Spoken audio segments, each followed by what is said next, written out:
Well, And thanks for then, having me. hey, not a problem, not a problem. So, Jennifer, thank you for speaking to us. Congratulations on your new film, Descendants: The Rise of Red. Thank you. Thank you. Thanks for having me. Thanks for watching the movie. Sure, not a problem. So, anyways, like I said, so congratulations. You must be proud because this is one of the films that a lot of fans in this franchise really look forward to. I mean, it broke records for when the trailer actually came out, and it was a huge promotion at the most recent VidCon, and there were a lot of fans there going through a promotional booth. But what we have to hear from you, Jennifer, is how did how did you came on board to this project, and what made you want to be a part of this project? Yeah. Oh my goodness. Thank you. That's a really cool question. Um, let's see. I was in the middle of, my career, my television career. I was shooting some really fun shows. I was on The Flight Attendant. I was working on Foundation. And I got an email, from an old contact it was a person who had actually served as a jury member for, like, I feel like it's almost like 10 years ago. And he was now working, at Disney and wanted to see if I'd be interested in this kind of project because, there was a lot of world building, a lot of visual effects. And because of my track record of creating realities, and also because I had already directed a pilot called The Secret of Sulphur Springs for Disney Channel. I had that relationship. They knew I was a world builder, and for me, when I watched the amazing first three Descendants movies, I was just really drawn in. I loved how playful they were. I loved that we were hanging out with villain kids and Auradon kids, and there was this fun relationship and kind of fun metaphor about, I don't know, feeling like a fish out of water, almost this kind of somewhat immigration sub theme in a good way, of like bringing people across the water and kind of integrating them into your society. So there was a lot there to love. And I really would have, I'd done musical sequences before and some short films and some of my, television projects. And I found that I loved that process so much. I naturally love dancing. I actually take dance classes, and I've taken dance classes for a long time. So all of that was just kind of ringing these bells for me. So yeah, I was inclined to accept their offer, once it came to direct The Rise of Red. Wow. Now, we all know you have a very extensive resume of directing, episodic television series for the past few years. I don't want to say how many years ago that you actually. I want to say your last feature film was the one from the film festival, like not long time ago, but it's been a while. Yeah, a little bit ago. So Yeah. so tell us how you wanted to come back into something like Descendants, which is just a feature one-off film. Do you approach it like another television episode, or do you approach it like maybe like it's a TV episode, but just 2 hours, almost 2 hours long? I mean, how do you make that adjustment for yourself? Sure. I think I had a really good conversation with the folks at the studio about what their expectations were, and I also talked about what I was excited about. And it seemed like we had this mutual understanding of what we were excited about. And that included, everything from the beginning. In fact, I wasn't sure how much I was going to be able to be involved in all these little aspects, even, whether it was figuring out what the tones of the songs were going to be, where we'd place the songs, um, and the costumes and the script. Instead, I was involved in every little aspect of it. And, while it was all, working on something like this that is so large, is a totally a team sport. It was just absolutely wonderful and very familiar for me to be part of that team. When I made Advantageous, the Sundance feature you were referring to, it was 100% like a really deep collaboration between me and my lead actor and co-writer Jacqueline Kim, and I had a lot of involvement from my producers. You know, Moon Molson was a big played a big part in the short film, and then came on to the feature as well.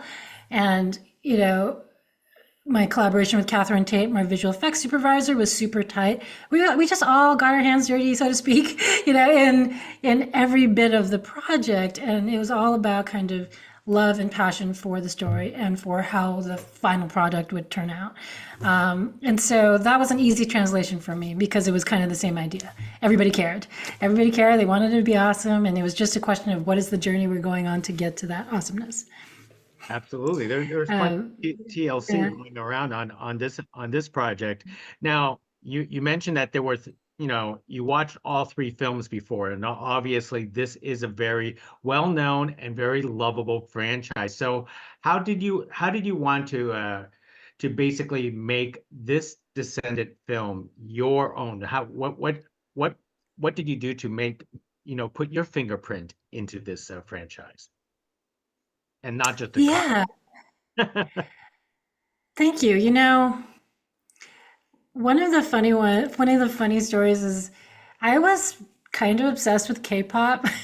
Not like I'm not like a wild K-pop fan, but I do really respect the work and the choreography and the look of K-pop. And you know, I wondered, you know, aloud whether that we could draw a little bit from that influence for some of our sequences, some of our musical sequences.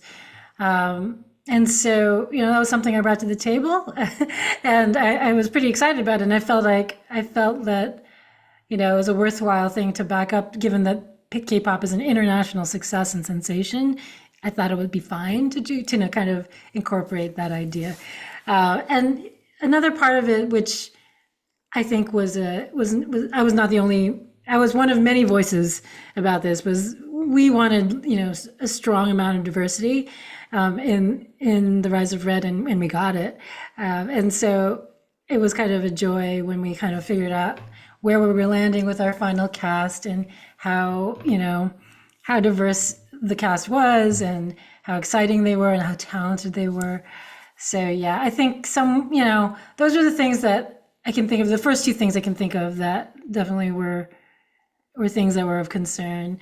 I'm just trying to think. I mean, female empowerment was already there. It was part of the original conceit.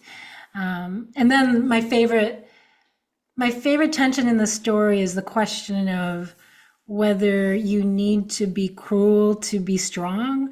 And one of my favorite lines, which I'm not going to get, I'm going to kind of butcher it right now, but it was from Ella, the young Cinderella, when she was talking about Bridget, and her, she asked Chloe and Red, you know, do you really think that Bridget's weak? She's actually the strongest person I know. She's just so kind, and even when you bully her, she's just kinder. And that's like, you know, that's an interesting like thing to say. And I think a lot of people have their own point of view as to whether being kind shows weakness. And I think it's one of the most relevant themes in the world today. So it was another thing that I just really wanted to kind of, it was a theme I was in love with, and it was something I really wanted to highlight. Yeah. Well, I think that's the reason why these Disney films are so delightful, is because it does teach the audiences something. And with Descendants: The Rise of Red, I want to say it's very different, is because this is a refreshing new cast, you know, compared to the past three films, and with only, I want to say, only a couple from the previous franchise actually came on board to make an appearance. But it's when you're working with the new cast with the same franchise, is it refreshing to do something with, you know, with new people, and basically teach everyone with new things, or do you kind of wish there's a little bit more experience involved? What maybe some of the production people is more experience that you probably brought on board, right? You know, I would argue that there was a lot of experience all around. All of our actors had a tremendous amount of experience in song, dance, entertainment, or acting. You know, as all of our key cast. And then beyond that, we were really kind of, choosy about bringing on people who we really thought could fill the role in a really beautiful way. So for the most part, it really it wasn't effortless by any means, but it was really more about how do we pull this off with the resources we have, given everyone's schedule, and given all the little the things we had to be careful with, whether it was costume or makeup or again people's schedules, the dance, when the sets would be up, when they would be down. So there were many little technicalities that we had to manage. But when I just think about Kylie and Rita and Brandy, those women are professional entertainers. They've been doing this like every day forever. And I mean, Kylie's, only, I think 19, but it feels like she's been doing this forever. She is a grown up in her own way. And I was inspired by her, whether it was just how cool she was, and how warm and loving she was, no matter how stressful things were. Things weren't really stressful, but still there was only so many hours of the day that, we could shoot, just because a lot of people, were younger. And so we had to, be careful about their schedules. So now, how did you handle the singing and dancing choreography for this film? Because that's what a lot of people love. A lot of people love to watch Descendants for the dancing and singing. So how did you manage to accomplish that? And were their parts actually ended up on the the cutting board? Right. So yes, it was very clear to me and the producers and everyone involved that our priority would be these song and dance sequences. So we wanted to bring the best in every category together, whether they were the dancers, whether it was the choreographer, whether it was, Declan Quinn, the cinematographer, our camera operators, and then people, Emilio Sosa, who has actually done costume design for many musicals on Broadway. So, first of all, it was like bringing together the Avengers of, the Avengers kind of crew and supporting crew and key crew, and cast to pull this off. But I had some conceits. I had some ideas. I was working in deep collaboration with the folks in the music department of Disney, about how we could keep things fresher. How could we bring back what everyone loved about the music in Descendants 1 through 3, but also update it for a different kind of audience, a more contemporary audience, a more diverse audience. And so we had a lot of conversations about that. I brought a lot of references to Ashley Wallen. First of all, like, what I love to remind people is that when I first brought some concepts forward to show all the producers about, my vision for the movie, especially the first sequence where we meet Red for the first time, I showed them a clip from The Greatest Showman. It was the opening, or one of the opening numbers, where Hugh Jackman is just kind of, the people are in the bleachers, their feet are stomping, Hugh Jackman is doing his solo, and then he meets up with all, Zendaya, everybody, and fireworks are going, right? So it was that sequence that I love so much for the lighting, the fact that you have this kind of threatening vibe from the soldiers, from the crowd, and then you have this kind of solo person just taking us through these worlds. So I said, this is a clip that inspires me, both in the lighting and from the cast and dancing participation. Excuse me, I'm running out of my air. This clip is everything that I will use to work on the first sequence. And then, we realized, could we ask the choreographer from, The Greatest Showman to join us? Because he's worked on other, Disney properties or fairy tale properties too. And he was down, and I was just blown away. I was so excited that Ashley would join us. And we just had the best collaboration. He is, so great. Great with the cast, great with, the camera. He's great with, just coming up with really fun ideas, has a fantastic sense of humor, and we all vibe so well. And then we also brought in someone I met, Calvin Travante, as our assistant choreographer, and he's actually from Oakland, where am from, and that was really cool because he brought a totally different flavor. He comes from a little bit more of that like hip hop space. So it was really great for us to all get together as a team. I mean, just in terms of the concepts and how I pulled together, I storyboarded everything. I handed my storyboards to Ashley. I walked him through it. I actually cut the storyboards to the music. I had these fantastic storyboard artists in Atlanta, and I think also Louisiana. I was doing all my storyboards on Zoom, with everybody. It was just all day, all night storyboards. And we were just kind of showing, everybody, this is how it should feel. And then Ashley just ran with it, in terms of coming up with beautiful choreography to kind of match the ideas and the intentions. But there was still a lot of collaboration. When I think about Life is Sweeter, it was important for me to just kind of have the villains surrounded at the end by the Auradon kids, the good kids, who are all pink, just to kind of show that, to motivate Uliana's kind of her anger, to put her back against the wall so she would want to bully Bridget really strongly.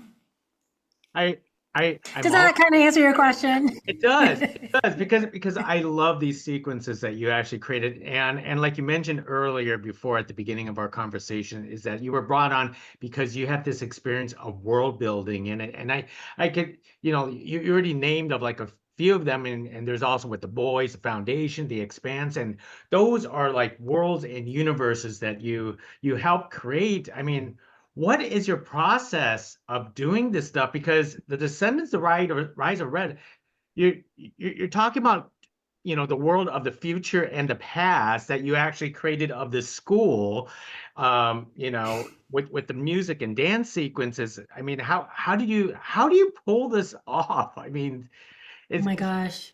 Thank you. You've asked an amazing question. That's a really good point. You're bringing me back.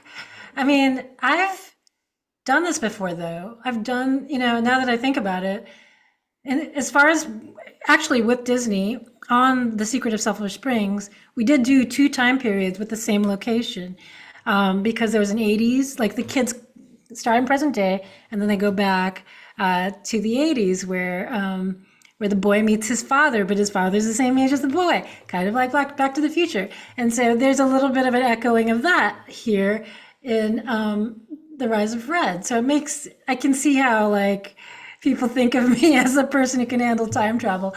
But to your point about the world building, it's not, it's just that we just spend endless hours talking about it. That's how you do it. Endless hours. And then visual references are extremely important. Just keeping clarity amongst the departments, creating these documents. I have run some big productions as a director, just always having something visual to show someone is important. So whether it's me, I have a team sometimes I have an assistant, and that assistant, I say, give me like 5 examples of this kind of thing. And then I pick one and I say, this is the thing.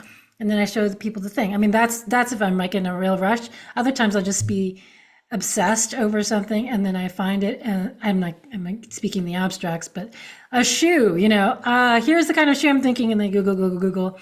In fact, to your point, just as an interesting example, the armor that Japanese samurai wore in the past, which we see featured in Shogun right now, and also I think the Korean military wore in the past.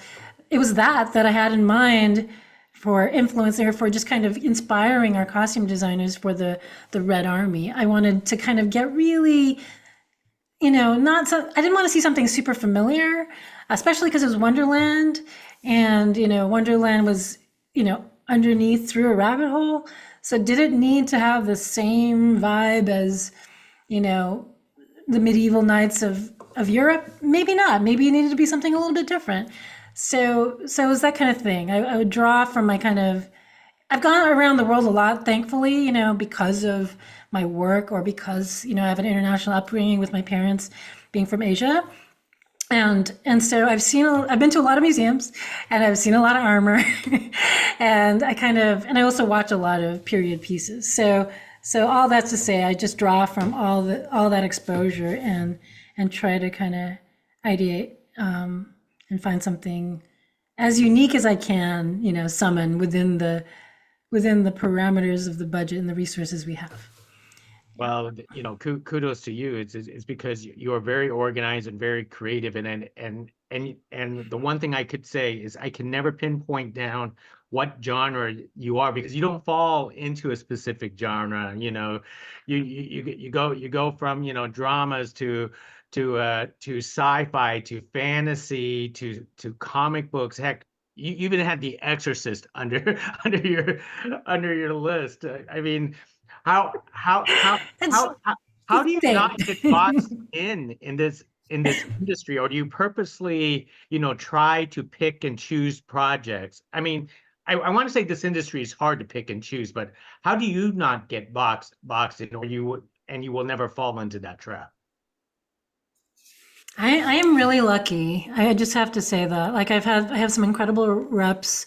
I've always had really thoughtful reps, and they're smart about how to navigate this world and present opportunities that make sense you know, for a trajectory, I guess. But I've always been open. I mean, one of my favorite things that my manager once said to me was, you know, everything's a family drama. And family dramas are my first projects anyway. Whether you're like in a procedural, like Major Crimes was supposed to be my first television episode, but it turned out to be Exorcist. But even in both of them were family dramas. Whether when you're in when you're at the LAPD and you're at the headquarters and you're working with people 24/7, they're your family, and you're going to have some drama with them.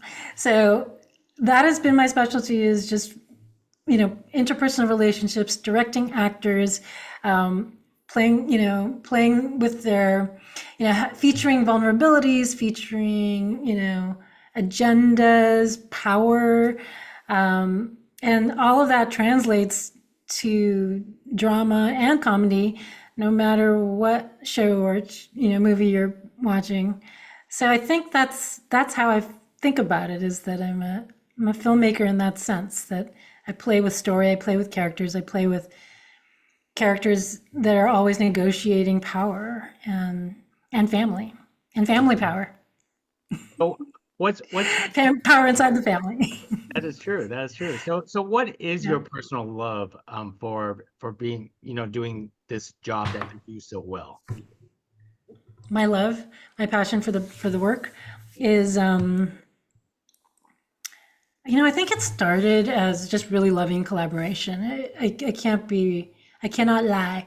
When I was in college, I was just hauling a video camera everywhere and having people meet me in some room that I just made to look like a studio apartment, and just being around people, supporting them, having them support me, was kind of its own family in its own right, right? So you're creating these little mini communities, little camps and circuses, and the camaraderie that you feel, the laughing, and and then being able to celebrate what you've made together. I think that was the seed of it, and I think that's the seed of it for a lot of people who want to get involved in film, theater, television.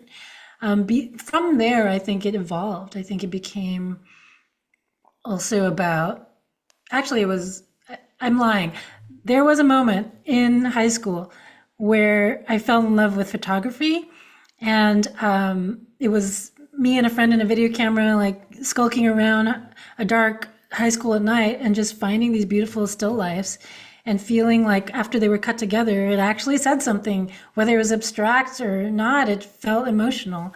And so I think it's being able to create something that feels somewhat fresh, that says something new about our life, our existence, and that can come in many different forms. But I always get excited if I can find that, whether it's in a television show or, in something like Descendants. And there were many moments in Descendants, you know, that where I was just like, yes, this is happening. This is it. This is right. You know, and going home and crying or just kind of being in disbelief that we pulled something off. Yeah. You did certainly pull it off, and I'm taking a lot of your time already. But real Uh, fast, and I know Descendants fans would appreciate if you could actually answer this last question of Cameron Boyce. You presented dedication into the film.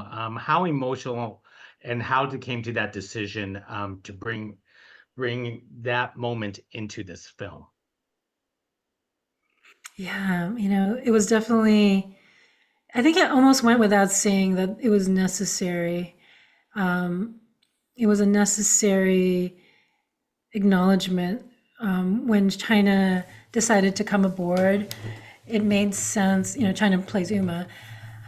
It made sense that between her and Melanie, who plays the fairy godmother, that there would be this scene. And so for me, my strongest memory was working with China on that scene and protecting that scene like it was my baby. That scene needed to happen in the most protected way possible. So, it was. I think I remember saying something with, exchanging something with China about it, and also thanking her for the scene because I know she brought. I think everyone knows that she brought herself into that scene, which isn't always necessary, but in this case, I think it was. It was just a beautiful thing that she did, and I felt so privileged to have been present for it. And I definitely, I was crying behind that monitor. I think a lot of us were crying. Like I think the camera person was crying behind the eyepiece, and yeah, I'm pleased that at the very least, our hope to our desire to recognize Cameron was resonating with people who cared so deeply about him and his characters as well. It was beautiful. And what you done, Jennifer, was beautiful. So, Jennifer, thank you very much for carrying this conversation with us about Descendants, The Rise of Red, which is now available for everyone to watch streaming and will be on Disney Channel really, really soon. So, thank you very much. Thank you, Gig. Thank you. Thank you. Bye now. Okay, see you later. Bye, Leah.